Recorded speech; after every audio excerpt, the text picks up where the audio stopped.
তাহলে আগের দিন আমরা কি করলাম, টেন্সের গঠনগুলো, তাই না? টেন্স কত ভাগে ভাগ করা যায়, কাকে বলে অল্প করে বলছিলাম, কিন্তু গঠনটা মুখস্থ করতে বলছিলাম সবাইকে। তো যাই হোক, আজকে আমরা প্রত্যেকটা টেন্সে আলাদা আলাদা করে আলোচনা করব যে কোন টেন্স কি কাকে বলে সেটা।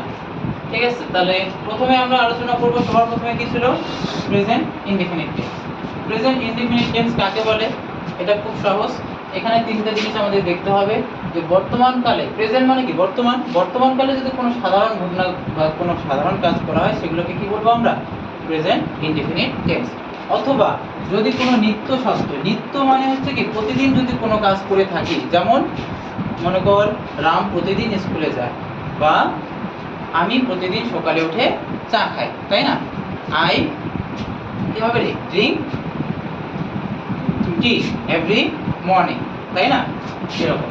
তারপরে এবার চলে আসলো চিরন্তন সত্য। চিরন্তন সত্য যদি বোঝায় তবুও আমরা কি বলবো সেটাকে, প্রেজেন্ট ইনডিফিনিট টেন্স। কেন? কারণ সেটা কিন্তু একদম চিরন্তন সত্য। যেমন কি রে, the sun rises in the east, সূর্য পূর্ব দিকে ওঠে, এটা কি চিরন্তন সত্য। এবার যদি কোনো চিরন্তন এরকম যে কোনো সত্য যদি বোঝায়, সেগুলোকে আমরা কিন্তু কখনো পাস্ট টেন্সে লিখতে পারবো না, তাই না? যে আগে সূর্য উঠতো, এরকম করে বলতে পারবো? কখনোই না। তাই এই চিরন্তন সত্য অথবা নিত্য সত্য অথবা কোনো সাধারণ কোনো বর্তমানকালে কোনো সাধারণ কাজ যদি ঘটে থাকে, তাহলে সেগুলোকে আমরা প্রেজেন্ট ইনডিফিনিট টেন্স হিসেবে লিখব। এবার এরপরে যেটা আছে সেটা হচ্ছে গঠনটা আমরা আগের ক্লাসে মুখস্থ করতে বলছিলাম সবাইকে, তাই না? এখানে কি ছিল, সাবজেক্ট প্লাস V1 ভার্বের ফার্স্ট ফর্ম, তার সঙ্গে এস অথবা ইএস এবং অবজেক্ট, তাই না?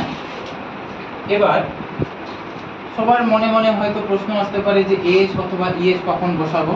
এটা সবাইকে মনে রাখতে হবে একটু, যে সাবজেক্টটা যদি, এখানে একটা নিয়ম আছে, এটুকু মনে রাখতে হবে, সাবজেক্টটি যদি থার্ড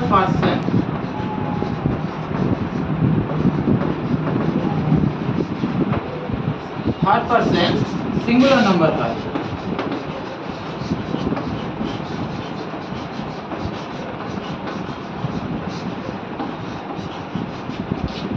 হয়, তাহলে ভার্ব এর সঙ্গে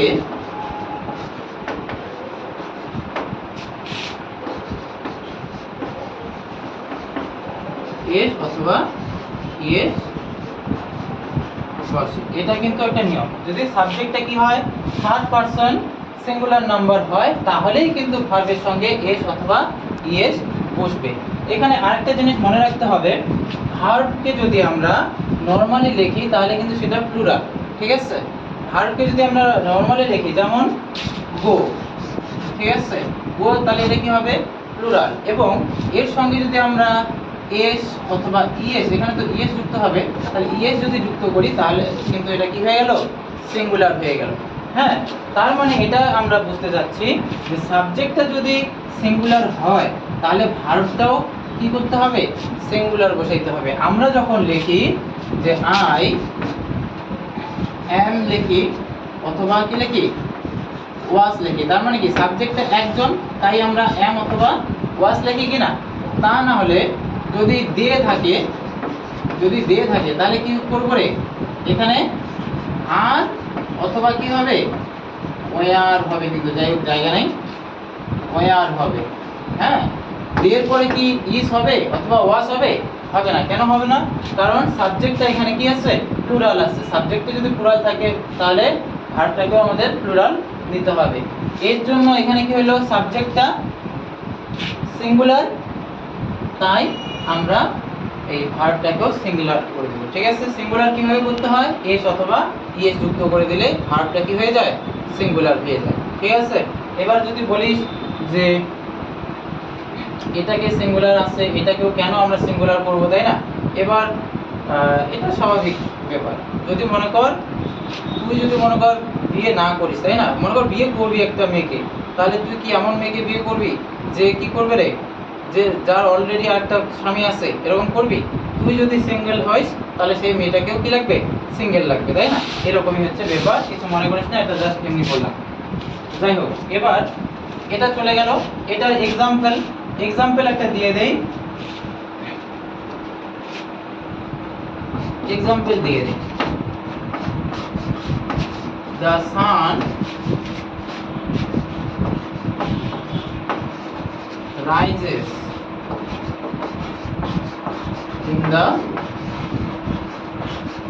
east। তাহলে কি হলো, এই যে দেখ, এই যে সাবজেক্টটা, এটা কি আছে, থার্ড পারসন সিঙ্গুলার নাম্বার আছে, একটাই সূর্য কয়টা রে, একটা।